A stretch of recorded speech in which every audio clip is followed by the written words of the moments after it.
कर रहे हैं। सर कहाँ से हैं आप? लखनऊ से। हाँ जी, लखनऊ से। लखनऊ से हैं। लखनऊ से आप दिल्ली में आए थे यूपीएससी की प्रिपरेशन करने के लिए। हाँ, तो यहाँ तो कुछ दूसरा ही माहौल बना हुआ है। आप तो देख ही रहे हैं माहौल कैसा है यहाँ पे, बच्चों के साथ क्या हो रहा है आपने देखा ही है। लोगों ने आपको बताया ये कोचिंग कैसे चल रही है।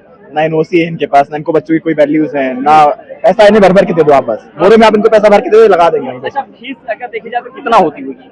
1 लाख, 1.5 लाख, 2.5 लाख, कोई सीमा नहीं है यहाँ पे फीस की। जितना मतलब जितना आप दे सकते हैं। आपकी अगर हिम्मत है 5 लाख देने की तो कोचिंग वाले आपका एक साल में 5 लाख भी चूस लेंगे। तरह तरह के कोर्सेज है, आप आंसर राइटिंग कर लो, आप ये कर लो, इस कोचिंग का इतना पैसा, इसका इतना पैसा, हर तरह की एक चीजें होती हैं उसमें करने के लिए। जैसे आपका नॉर्मल सिलेबस है, ये है, कुछ आंसर राइटिंग हो गई, कुछ कहीं टेस्ट सीरीज के नाम पे पैसा लेते हैं, कहीं जीएस के नाम पे पैसा लेते हैं, बहुत पैसा। क्या आप ये मान लो कि बस होता नहीं आंख बंद करके आप दे दो उनका जितना दे सकते हो। यानी कि ये एक इंस्टीट्यूट नहीं है बल्कि एक धंधा बना रखा है। बहुत बड़ा धंधा है। शिक्षा नहीं दे रहे, शिक्षा नहीं, बिल्कुल बिल्कुल बहुत बड़ा बिजनेस है। बहुत बड़े बड़े टीचर्स हैं जो कहते हैं कि हाँ हम ये नहीं कर रहे हैं, वो नहीं कर रहे हैं। आप ये बताइए, एक लड़के के ऊपर आप 2 लाख रुपए खर्च कर देंगे कोचिंग में? एक लड़का जो आपके यहाँ, इसकी कैपेसिटी 300-400 बच्चे इसमें होते हैं, ठीक है। ये राव जबिन जितनी बिल्डिंग ऐसी बनी हुई है, क्लासरूम बने हुए हैं, 300 से 500 की कैपेसिटी सबकी होती है। अब आप वो कहते हैं कि 2 लाख रुपए वहां से ले रहे हैं, 1 लाख 80,000 हमारा खर्च हो जाता है। कैसे खर्च हो जाता है भैया, आप बताइए हमें जरा। मतलब 2 लाख फीस लेते हैं और 1,80,000 रुपए उनका खर्च। उनका कहना है कि हाँ हम आपको प्रोवाइड नहीं करवा सकते, क्यों? क्योंकि हमारा इतना खर्च हो जाता है। कैसे हो जाता है आप ये बताइए। आप एक बिल्डिंग ले रहे हो, ठीक है, उसमें आप 500 बच्चों को पढ़ा रहे हो। ये कोचिंग सेंटर चलाने वाले मालिकों, देखो मैं आपको बताना चाहता हूँ, अगर 2 लाख आप फीस लेते हो और बोलते हो कि 1,80,000 तुम्हारा खर्चा हो जाता है ना, तो कटोरा लेकर के लाल किला के बाहर बैठ जाओ, इससे ज्यादा कमाई होगी। 20,000 एक स्टूडेंट पे अगर आप साल में बचा रहे हो तो इससे ज्यादा कमाई होगी वहाँ पर। सही बात है या नहीं? बिल्कुल सही बात है। दूसरी चीज आप यही मान लीजिए, ठीक है, सब कुछ देंगे, हम इनको इतना पैसा दे रहे हैं, सरकार भी जिम्मेदार है, बिल्कुल जिम्मेदार है। यहाँ पे 2 साल से मैं 2 साल से यहाँ रह रहा हूँ। मैं बड़ी कमी नहीं तो सरकार होती हो, केंद्र की हो या राज्य की हो, कहीं की भी सरकार हो, सरकार को सिर्फ ब्लेम गेम खेलना आता है कि उन्होंने नहीं किया, उन्होंने नहीं किया। बहुत से लोग यहाँ पे आए थे, अपनी पॉलिटिकल ऑडियंस देख के चले गए, उन्हें कोई मतलब नहीं है कितने बच्चे मरे, क्या हुआ, कोई मतलब नहीं। उन्हें आए, उन्होंने उनको बहानबाजी कर दी, उनको कर दिया, वो कर दिया। हमारी जो डिमांड्स उनको एड्रेस नहीं किया, आए, देखा, चले गए, बस उनका ये काम है। अब यहाँ पे पानी 2 साल से भर रहा है, इतने एप्लीकेशन दिए गए, इतना कुछ किया गया, कभी पानी की ड्रेनेज की सफाई हुई नहीं। उसी की लापरवाही की वजह से पानी लाइब्रेरी नहीं भरा है। और जो यहाँ के एडमिनिस्ट्रेशन है, एमसीडी वाले हैं, जो भी हैं, पुलिस ऑफिसर से जो भी, यहाँ पे आपको बता दूं पूरा धंधा चलता है। जो उधर दुकानें हैं उनसे पैसा लिया जाता है कि आप रात में 2 बजे तक खोलो, आप ड्रग्स बेचो, आप ये करो, आप खाली हमें पैसा दे दो। हफ्ता चलता है, कोचिंग वाले हफ्ता सब हफ्ता पहुंचाते हैं अपना वहाँ पे। जो बाहर दुकान लगाते हैं उनसे 10,000 रुपए लिए जाता है कि आप बाहर खड़े हो, यहाँ पे खड़े होने के 10,000 रुपए लिए जा रहे हैं। यहाँ के लैंड ओनर से ब्रोकर्स हैं, तो इतनी सी जगह का 20,000 25,000 रुपए मांगते हैं। आप बताइए बच्चा कहाँ से दे देगा? उसके बाद भी कोई सुनवाई नहीं होती है। क्या तो आग लग रही है, बिजली में ये हो रहा है, कल करवा देंगे, कल करवा देंगे, कोई सुनवाई होनी ही नहीं है। कहाँ जाए हम लोग, आप बताइए पहले। ब्रोकर से कहो तो कोई ब्रोकर की सिक्योरिटी मार ले, ब्रोकर होते हैं कोई बच्चों की सिक्योरिटी मार लेते हैं, कोई पैसा नहीं दे रहे हैं, कोई कुछ कर रहे हैं, बहुत सारी परेशानियां हैं, सुनने वाला कोई नहीं है।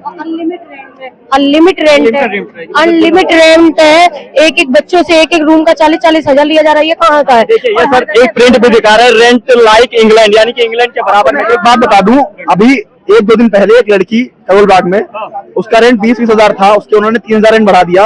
ओनर और ब्रोकर से परेशान होकर उसने सुसाइड कर लिया है।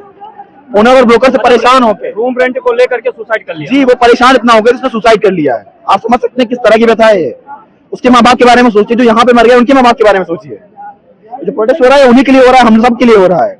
अभी अगर कुछ नहीं होगा तो हमें पता है, बात दब जाएगी, कुछ नहीं होना है। इनकी डेड बॉडीज हैं, दिखा नहीं रहे हैं, नंबर ऑफ कैजुअलिटीज जो एक्चुअल में वो नहीं बता रहे हैं। ऊपर से प्रेशर इतना है, यही बात है, बड़े बड़े इंस्टीट्यूट से पैसा खिला देंगे, बात बंद हो जाएगी यहाँ पे। अच्छा ये बताइए, जो कैजुअलिटीज यहाँ पर हुई आप सबके हिसाब से कितनी हुई? मेरे हिसाब से इनका जो ऑफिशियल डाटा 3 है, मेरे हिसाब से 7-8 लोग 10 लोग के आसपास गए हैं। जी, जनरली ये जो लोग बता रहे हैं उसके हिसाब से है। जो राव से कुछ लोग जानने वाले हैं उन्होंने बताया 7-8 से कम नहीं है वो, कोई कितना भी कह ले। और 150 लोगों की लाइब्रेरी है, 150-200 लोगों की कैपेसिटी की लाइब्रेरी है वो। मानते हैं उसमें 40-50 बच्चे, 100 बच्चे, पूरे बच्चे नहीं रहे होंगे, कुछ तो जरूर रहे होंगे। मेंस का समय चल रहा है यहाँ पे, आप बताइए, पीक समय होता है बच्चों का पढ़ने का, ये तो एक्सेप्टेबल नहीं हो पाएगा ना। और ना ही कल से ये सामने आए, ना इन्होंने बच्चों से बात की है, ना और जो कोचिंग के बड़े बड़े माफिया, कोई नहीं आ रहा है। राव स्टडी सर्कल के जो मालिक हैं उनका नाम क्या है? एमडी गुप्ता नाम है उनका। MD गुप्ता जी जी, कल से नहीं आए हैं वो, कोई राव से, कोई एडमिनिस्ट्रेशन से नहीं आया है, कोई नहीं मिला, किसी ने कोई बात नहीं की है। कुछ बच्चों से बात चली है और कुछ बच्चों को उन्होंने छुपा दिया, ऐसा सुनने में आ रहा है कि बच्चों को बात नहीं करने दे रहे हैं, लोगों से बताने नहीं दे रहे हैं कि हुआ क्या है रियलिटी में। मतलब जो बच्चे अंदर थे उन्हें छुपा दिया गया है? कुछ बच्चे बिल्कुल लोग को बताने नहीं दे रहे हैं, कुछ बच्चे गायब हैं, कुछ बच्चे नहीं बता पा रहे हैं, कुछ बच्चे सदमे में है, जो भी है वो नहीं बता पा रहे हैं। सर क्या नाम हुआ आपका? ये देखिए, इसमें जो दिखाया जा रहा है अवध ओलेचर और कीर्ति सर, ये इन्हें सिर्फ आप यूट्यूब पे पॉडकास्ट पे ज्ञान देने के लिए कह दीजिए। सारे सपने दिखाते हैं, सपने बेचते हैं, आपको कुछ नहीं होगा, तजुर्बा होगा। समझ रहे हैं? आदमी यहाँ 2.5 लाख रुपए देते हैं इनको तजुर्बा लेने के लिए, और वो कहते हैं किसी को गोली मार दो, ये करो, राजा हो तुम, राजा राजाओं की तरह रहो। अब इनसे यहाँ पे आके 2 शब्द नहीं बोले जा रहे हैं और कुछ नहीं कर रहे हैं, ये खाली अभी इनकी क्लासेस चल रही है वहाँ पे। और सबसे ज्यादा अगर बेसमेंट वगैरह कुछ चीजें हैं तो इनका है, जो रील करके चलाया वो इनका चलाया हुआ है।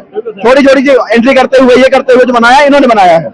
और 2 दिन हो गया आपसे बता रहा हूँ, ना एक ट्वीट ना ये कहीं दिखे, कुछ भी नहीं किया इन्होंने, सिर्फ कहने की बात है। जो विकृति जो है दृष्टि आईएएस के डायरेक्टर जो है और अवध ओझा सर जो है, जो अपने आप को मोटिवेशन स्पीकर बताते हैं यूपीएससी प्रिपरेशन स्टूडेंट के लिए, वो उनका ना तो अभी तक उनका कोई बयान आया है और ना एक ट्वीट आया है। यहाँ पर हादसा हो गया, किसी के घर का जो है चिराग जो होता है ना, बोलते हैं कि हाँ बेटा और बेटी घर के चिराग होते हैं, वो उजड़ गया, लेकिन अभी इनका कोई बयान नहीं आया है। सर आपसे एक सेकंड सर, ये बताइए कि जब हर साल कहीं ना कहीं हादसा होता है तो दिल्ली नगर निगम हो या दिल्ली पुलिस हो या फिर और डीडीए हो गए, एनबीसी के अधिकारी जो गए, वो अपने कार्य क्यों नहीं करते? देखो, ये हमारे अफसर आए हुए हैं, हमारे डीसीपी और जॉइंट सीपी आए हुए हैं, वो जवाब देंगे, हमारी अथॉरिटी नहीं इस बात की। चलिए सर के पास, सर से बात कर रहे हैं, ये बोले हमारे डीसीपी और जॉइंट सेक्रेटरी ये जवाब देंगे। अगर उनके पास में जाएंगे तो वो बोलेंगे आइए, वो जो एसपी और एसएसपी है वो जवाब देंगे। अगर उनके पास जाएंगे तो कहेंगे जाइए राज्यपाल से बात करिए, मुख्यमंत्री से बात करिए। अगर उनके पास जाएंगे तो बोलेंगे राष्ट्रपति से करो, ये जो गोला गोला बना रहे हो ना, कि बहुत ही जल्द तुम्हारा समय आ गया। मैं चाहता हूँ वो देखिए, वो आ देखिए बस्ती में, ठीक है, वो उनको मैं इनसे कहना चाहता हूँ, आइए बच्चों जल्द सुनिए आके, आप बात करिए आके। आप 2.5 लाख रुपए लिए सिर्फ ज्ञान देने के लिए नहीं लेते वहाँ पे। आप जो पॉडकास्ट करते रहते हैं, आपको पिक्चरें बनानी है, अब तो पैसे तो नहीं बना पाएंगे।